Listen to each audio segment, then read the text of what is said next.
ठीक है, आज की ये शॉर्ट क्लास है क्योंकि ये कॉमन टॉपिक है और ऐसे भी क्वेश्चंस आपको एग्जाम में देखने को मिल जाते हैं। इसके बाद में जो भी टॉपिक वाइज हम क्वेश्चंस को क्लियर करेंगे, वैसे हम यहाँ पर जितने भी जो टॉपिक ले रहे हैं वो सभी आपके सिलेबस में है। ठीक है, इसलिए सभी को आप याद रखें, सभी को आप नोट कर सकते हो, स्पेशल नोट्स आप बना सकते हो। अगर आपको PDF चाहिए तो PDF आपको मिल जाती है व्हाट्सएप ग्रुप या फिर टेलीग्राम ग्रुप पर। ठीक है, दोनों के लिंक मैं डिस्क्रिप्शन डाल दूंगा, तो वहाँ से आप ज्वाइन करके PDF प्राप्त कर सकते हो।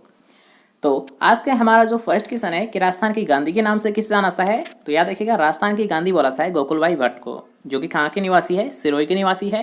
अगर हम बात करते हैं मारवाड़ की गांधी, तो मारवाड़ सबसे पहले तो यार हम मारवाड़ जोधपुर को ये बोला जाता है। ये तो आपको सामान्यतः पता ही होगा कि एक होता है मेवाड़, एक होता है मारवाड़। ठीक है, मेवाड़ को यानी मेवाड़ तो क्या होता है, उदयपुर को बोला जाता है।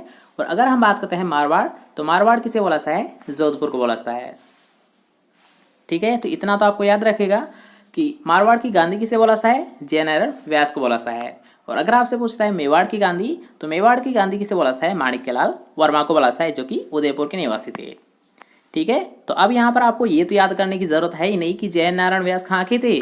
आपको ये पता है कि मारवाड़, तो मारवाड़ किसे बोला जाता है, जोधपुर को बोला जाता है। और मेवाड़ किसे बोला जाता है, उदयपुर को बोला जाता है।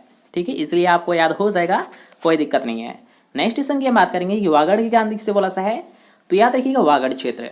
ठीक है, यहाँ पर आपका एक क्वेश्चन हो सकता है कि वागड़ क्षेत्र किसे बोला जाता है, तो मुख्यतः यार हम बांगड़ या फिर जो वागड़ होता है, ठीक है, ये डूंगरपुर और बांसवाड़ा को बोला जाता है।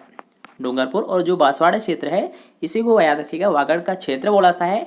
और इसी के बारे में आपसे पूछा गया है कि वागड़ की गांधी किसे बोला जाता है, तो याद रखिएगा अगर आपसे पूछता है वागड़ की गांधी, तो ये बोला जाता है भोगीलाल पांड्या को बोला जाता है। किसे बोला जाता है, भोगीलाल पांड्या को बोला जाता है, जो कि कहाँ के निवासी थे, डूंगरपुर के निवासी थे। नेक्स्ट क्वेश्चन की हम बात करते हैं, जो कि अक्सर आपसे क्वेश्चन पूछा आता है एग्जाम में कि गांधी जी के 5वें पुत्र के नाम से किसे जाना जाता है, तो याद रखिएगा गांधी जी के 5वें पुत्र किसे बोला जाता है, जमनालाल बजाज को बोला जाता है। किसे बोला जाता है, जमनालाल बजाज को बोला जाता है। नेक्स्ट क्वेश्चन की हम बात करते हैं कि याद रखिएगा ये भी क्वेश्चन आपको एग्जाम में देखने को मिल जाते हैं कि राजस्थान की मरु कोकिला किसे बोला जाता है। राजस्थान की मरु कोकिला किसे बोला जाता है, तो मरु कोकिला बोला जाता है गौरी देवी को, जो कि कहाँ की थी, जोधपुर की थी। और अगर आपसे पूछा है, याद रखिएगा इन तीनों को आपको स्पेशली याद रखना होगा कि राजस्थान की मरु कोकिला किसे बोला जाता है, गौरी देवी को बोला जाता है। राजस्थान की राधा किसे बोला जाता है, मीराबाई को बोला जाता है। और वागड़ की मीरा किसे बोला जाता है, गौरी बाई को बोला जाता है। ठीक है, तीनों को आप एक साथ याद रखिए जिससे कि आपको कोई कंफ्यूज ना हो। दोबारा से देख लीजिए कि राजस्थान की मरु कोकिला गौरी देवी को बोला जाता है, राजस्थान की राधा मीराबाई को बोला जाता है, वागड़ की मीरा गौरी बाई को बोला जाता है। ठीक है, तीनों को आपको एक साथ याद रखना है। उसके बाद में यहाँ पर जो आपको पूछा गया था, जो रिसेंटली एग्जाम में, ठीक है, रिसेंटली एग्जाम में जो आपसे पूछा गया था, ये क्वेश्चन था वो कि राजस्थान के लोहे पुरुष के नाम से किसे जाना जाता है। तो याद रखिएगा अगर हम बात करते हैं लोह पुरुष, तो ये बोला जाता है दामोदर लाल व्यास को बोला जाता है। किसे बोला जाता है, याद रखिएगा राजस्थान के लोह पुरुष ये बोला जाता है दामोदर लाल व्यास को बोला जाता है। अगर हम बात करते हैं नरसिंह, राजस्थान के नरसिंह, तो किसे बोला जाता है, याद रखिएगा ये बोला जाता है भक्त कवि दुर्लभ सिंह को। किसे बोला जाता है, याद रखिएगा नरसिंह के नाम से इसे जाना जाता है भक्त कवि दुर्लभ को जाना जाता है, जो कि यहाँ डूंगरपुर के निवासी थे।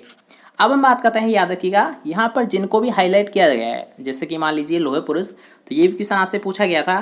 नरसिंह ये भी आपसे क्वेश्चन पूछा गया था। और अबुल फजल किसे बोला जाता है। ठीक है, ये दोनों क्वेश्चन भी वेरी वेरी इंपॉर्टेंट क्वेश्चन है, क्योंकि ये भी आपको अक्सर एग्जाम में देखने को मिल जाते हैं। ठीक है, तो इनका आपको स्पेशली याद रखना होगा कि अगर आपसे पूछा है, अगर आपसे पूछ लिया ऐसा है कि राजस्थान का अबुल फजल किसे बोला जाता है, तो वो बोला जाता है मोहनोत नैनसी को, जो कि जोधपुर के निवासी थे। अगर हम बात करते हैं आधुनिक राजस्थान के निर्माता, तो किसे बोला जाता है, याद रखिएगा मोहनलाल सुखाड़े को बोला जाता है। याद रखिएगा ये एक वेरी वेरी इंपॉर्टेंट क्वेश्चन है ये कि आधुनिक राजस्थान के निर्माता किसे बोला जाता है, तो वो बोला जाता है मोहनलाल सुखाड़िया को बोला जाता है। अगर हम बात करते हैं पत्रकारिता के भीष्म पितामह, तो ये बोला जाता है जाबरमल शर्मा को बोला जाता है। किसे बोला जाता है, जाबरमल शर्मा को बोला जाता है। ठीक है, नेक्स्ट क्वेश्चन की बात करते हैं। नेक्स्ट क्वेश्चन आपसे पूछा गया है डिंगल का हेरोस किसे बोला जाता है, तो ये बोला जाता है कुंवर पृथ्वीराज राठौड़ को बोला जाता है।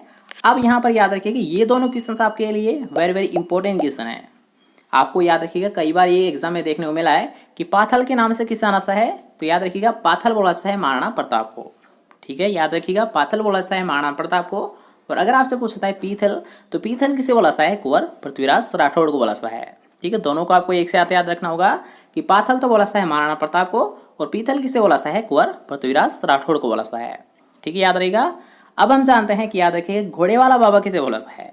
ये भी एक वेरी वेरी इंपॉर्टेंट क्वेश्चन है और कई बार आपको एग्जाम में पूछा गया है कि घोड़े वाला बाबा किसे बोला सा है। तो ये बोला सा यार था कर्नल जेम्स टोड को, जिसने इतिहासकार के नाम से भी जाना सा है।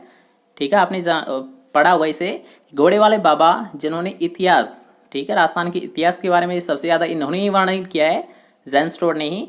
इसलिए याद रखिएगा घोड़े वाला बाबा किसे बोला सा है, कर्नल जेम्स टोड को ही बोला सा है, जो कि कहाँ के रहने वाले थे, इंग्लैंड के रहने वाले थे। ठीक है, नेक्स्ट क्वेश्चन की हम बात करते हैं कि वीर रसावदा के नाम से तो सूर्यमल मिशन को जाना सा है। जोहड़ वाले बाबा, अब यहाँ पर याद रखिएगा जोड़े वाले बाबा इसे किस नाम से जाना सा है, मतलब राजेंद्र सिंह। ठीक है, राजेंद्र सिंह को किस नाम से जाना सा है, जोहड़ वाले बाबा के नाम से जाना सा है। अगर हम बात करते हैं बाबूसा, तो बाबूसा बोला सा है भैरव सिंह शेखावत को। अगर हम बात करते हैं कैमल मैन, अब यहाँ पर याद रखिएगा कि आपको यहाँ पर दो याद रखने हैं। ठीक है, एक तो कैमल मैन, एक आपको मंकी मैन, और एक आपको याद रखना है टाइगर मैन। ठीक है, इन तीनों को आप एक जगह नोट करिए जिससे कि आपको किसी प्रकार का कंफ्यूज ना हो। याद रखिएगा कैमल मैन तो बोला सा है अशोक टोक को। याद रखिएगा कि कैमल मैन किसे बोला सा है, अशोक टांग को बोला सा है। अगर आपसे पूछता है मंकी मैन, तो मंकी मैन किसे बोला सा है, जानकीलाल भांड को बोला सा है। और अगर आपसे पूछता है टाइगर मैन, तो टाइगर मैन बोला सा है कैलाश सांखला को बोला सा है। दोबारा से देख लीजिए कि अगर आपसे क्वेश्चन पूछता है कैमल मैन, तो कैमल बोला सा है अशोक टांग को। अगर आपसे पूछता है टाइगर मैन, तो टाइगर मैन बोला सा है कैलाश सांखला को। और अगर आपसे पूछता है मंकी मैन, तो मंकी मैन किसे बोला सा है, जानकीलाल भांड को बोला सा है। ठीक है, ये तीनों याद हुए। इसके बाद हम जानते हैं चितेरा। ठीक है, इन तीनों को आपको एक साथ याद रखना होगा। अब कैसे याद रखोगे आप कि भीलों का चितेरा तो किसे बोला सा है, भीलों का चितेरा तो किसे बोला सा है, गोवर्धन लाल बाबा को बोला सा है। अगर आपसे पूछता है भैंसों का चितेरा, तो ये बोला सा है परमानंद चोयल को बोला सा है। अगर मान लीजिए कैसे आप याद रखोगे, तो भील क्या होते हैं, कलर उनका डार्क होता है, मतलब काले होते हैं। ठीक है, ये तो आपको पता होगा।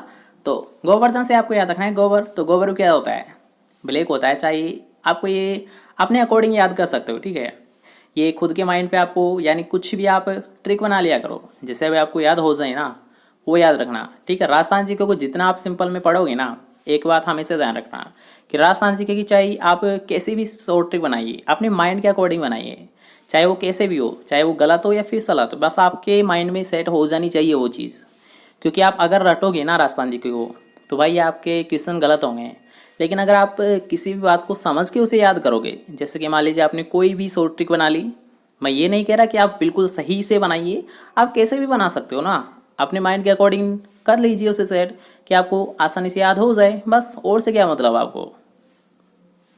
आपको याद होनी चाहिए, दूसरे से आपको कोई मतलब नहीं है। ठीक है, आप गलत भी बना सकते हो, कैसे भी आप बना सकते हो। ठीक है, तो अगर हम बात करते हैं नीड, ठीक है, नीड का चितेरा, तो नीड का चितेरा बोला जाता है सौभाग्यमल गहलोत को। अगर मान लीजिए जैसे कि इसकी आप बनाना चाहते हो, या फिर आपको इसकी बनानी है शॉर्ट ट्रिक कि भैंसों का चितेरा, तो भैंस को चावल खाते ही मज़ा आ जाता है। ठीक है, आप ऐसे याद रख सकते हो कि परमानंद चोयल, यानी आप ऐसे याद रख लीजिए कि भैंसों का चितेरा किसे बोला सा है, भैंस को चावल खा के परम आनंद आ जाता है। ठीक है, ऐसे आप याद रख सकते हो। आपको बस यही तो ऑप्शन आपको देखने को मिल ही जाते हैं, तो आपको इतना कोई घबराने की ज़रूरत नहीं है कि हमें कैसे याद आएगा। अगर आपको शॉर्ट ट्रिक याद है अपने माइंड के अकॉर्डिंग, तो आप उस क्वेश्चन को ईजिली सोल्व कर दोगे। ठीक है, जैसे कि भैंस को चावल खा के परम आनंद आ जाता है। ठीक है, आप समझ जाओगे। अगर हम बात करते हैं नीड का चितेरा, तो इसे आप कैसे याद रखोगे, नीड की चितेरा। अब यहाँ पर याद रखिएगा, आप नीड को दो तरीके से याद रख सकते हो। एक तो आवश्यकता होती है नीड, ठीक है, एक होता है घोंसला। तो हम यहाँ पर याद रखिए घोंसला ले लेते हैं। ठीक है, ठीक है, जो आपने देखा होगा घोंसला। तो अब यहाँ पर जो शॉर्ट ट्रिक हम बनाएंगे, ये बनाएंगे कि मान लीजिए नीड का चितेरा। ठीक है, तो कुछ ऐसे पक्षी होते हैं जिनको घोंसला ही नहीं बनाया जाता है। ठीक है, अपने माइंड पे एक स्टोरी सेट करिए कि कुछ पक्षी तो ऐसे होते हैं जिन्हें घोंसला ही नहीं बनाना आता है। तो जिनको घोंसला बनाना आता है वो क्या है, सौभाग्यवान है। ठीक है, मतलब यार हाँ, वो सौभाग्यपूर्ण है, उनका सौभाग्य है कि वो घोंसला बना लेते हैं, मतलब नीड बना लेते हैं। ठीक है, आप ऐसे स्टोरी सेट कर लीजिए जिससे कि आपको याद हो जाएगा, कोई दिक्कत नहीं है। ठीक है, तो आप कैसे याद रखोगे कि कुछ पक्षी ऐसे होते हैं जिनको घोंसला नहीं बनाना आता है, लेकिन कुछ पक्षी ऐसे होते हैं जिनका सौभाग्य होता है कि वो घोंसले बना लेते हैं। ठीक है, अब यहाँ पर आपको याद हो गया घोंसला हमारा कहाँ पर है, याद रखिएगा नीड है। ठीक है, घोंसला को हमने नोट किया है यहाँ पर नीड से, तो नीड और सौभाग्य मतलब सौभाग्यमल गहलोत। ठीक है, दोनों याद हो गए। इसका हमने आपको बता दिया, इसका हमने आपको बता दिया। इसके अलावा जितने भी है यहाँ पर आप खुद के माइंड के अकॉर्डिंग सेट कर सकते हो, और कुछ ऐसे होते हैं जिनको आपको याद रखना पड़ता है। ठीक है, हर बात की कोई शॉर्ट ट्रिक आपको नहीं दी जा सकती है या फिर आप नहीं बना सकते हो, लेकिन कुछ आपको याद करने होते हैं। और कुछ जैसे कि मान लीजिए पाथल और पीथल में आपको हो रहा है तो इनमें आप शॉर्ट ट्रिक बनाइए, क्योंकि ये क्वेश्चन ऐसे होते हैं जो कि आपको डाउटफुल लगते हैं और क्वेश्चंस यही हाइट होते हैं। ठीक है, अगर माइनस मार्किंग आपकी होती है तो वही क्वेश्चंस में आपकी होती है जो कि डाउटफुल होते हैं। तो ज़्यादातर कोशिश यही करना कि जो डाउटफुल क्वेश्चंस होते हैं उनकी आपको अपने अनुसार या तो स्टोरी सेट कर लेनी है या फिर उनकी शॉर्ट ट्रिक आपको खुद को बना लेनी है। ठीक है, इतना आप कर लोगे, कोई दिक्कत नहीं है। अगर आपको नहीं आता है तो आप कमेंट सेक्शन में बता सकते हो। अगर मेरे अकॉर्डिंग होगी तो मैं आपको कमेंट सेक्शन में बता दूंगा, या फिर मैं आपको क्लास के साथ साथ बताते रहता हूँ। ठीक है, तो आज की क्लास को बस यहीं पर विराम देते हैं। एक छोटा टॉपिक था, एक कॉमन टॉपिक था जो कि आपको सभी को याद होना ज़रूरी है। ठीक है, तो हम मिलते हैं फिर नेक्स्ट क्लास के साथ। जब तक के लिए जय हिंद, बाय बाय, टेक केयर।